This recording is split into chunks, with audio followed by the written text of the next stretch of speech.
Wherefore tongues are for a sign, not to them that believe, but to them that believe not. But prophesying serveth not for them that believe not, but for them which believe. If therefore the whole church become together into one place, and all speak with tongues, and there come in those that are unlearned or unbelievers, will they not say that they are mad? But if all prophesy, and there come in, and they believeth not, or one that unlearned, he is convinced of all, he is judged of all. And thus are the secrets of his heart made manifest. And so falling down on his face, he will worship God and report that God is in you of a truth. How is it then, brethren? When you come together, every one of you hath a psalm, hath a doctrine, hath a tongue, hath a revelation, hath an interpretation. Let all things be done unto edifying. If any man speak in an unknown tongue, let it be by two, or at the most three, and that by course let one interpret. But if there be no interpreter, let him keep silence in the church. Let him speak to himself and to God.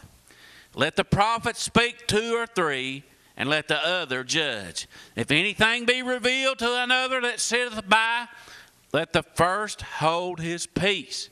For ye may all prophesy one by one, that all may learn, and all may be comforted. And the spirits of the prophets are subject to the prophets. For God is not the author of confusion, but of peace in all churches of the saints. Let your women keep silent in the churches, for it is not permitted unto them to speak, but they are commanded to be under obedience, as also saith the law. And if they will learn anything, let them ask their husbands at home, for it is a shame for women to speak in the church. What? Came the word of God out from you, or came it unto you only? If any man think himself to be a prophet or spiritual, let him acknowledge that the things that I have write unto you are the commandments of the Lord. But if any man be ignorant, let him be ignorant. Wherefore, brethren, covet to prophesy, and forbid not to speak with tongues. Let all things be done decently and in order. All right, let's go back over this and see what the Bible's telling us here. See, this is Paul, see.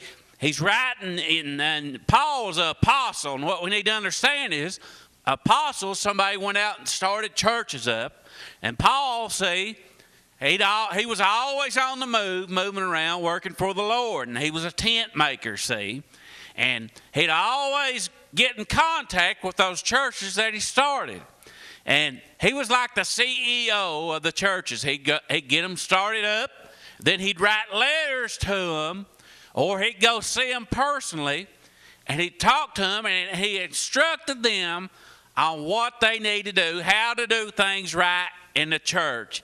And God used Paul to be like the CEO of all the churches. He instructed them, and he told them, he said, you need to do this, and they do that. And Paul's also instructing us. He's telling us here, he says, follow after charity and desire spiritual gifts, but rather that ye may prophesy. See, the spiritual gifts are they're gifts from God. You know, others, not everybody has the same gifts.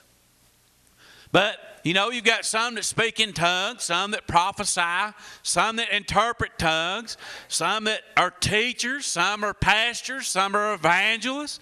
But, you know, Paul's saying the number one thing, follow after charity, see. Love your neighbor. Help your neighbor out. Be like the Good Samaritan. You know, when he was over in the ditch, those people beat him up.